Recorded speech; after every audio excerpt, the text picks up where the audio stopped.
EDI orders, if you're a wholesaler and you're working with the likes of Home Depot, Kohl's, Walmart, Best Buy, Costco, all of those can be integrated into NetSuite. So the orders flow in that same flow that I showed you. You'll have your sales order, be able to manage the inventory.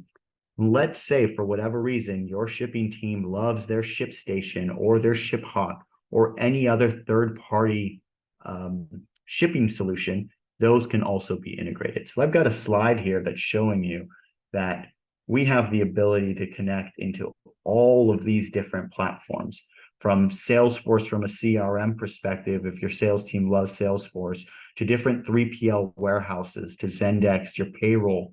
Obviously, one of the big items not covered here, AP automation. If you want to automate all your AP, you can plug into your Bill.coms, your Tipaltis, all your different Expensify type products.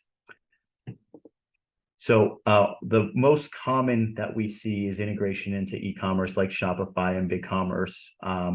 And obviously Amazon is another huge one. So if you want more information on the integrations or specific needs for your organization, feel free to reach out to me. Happy to talk about these. We do these probably 99% of the integrations that or the implementations we do have some sort of integration into a third party.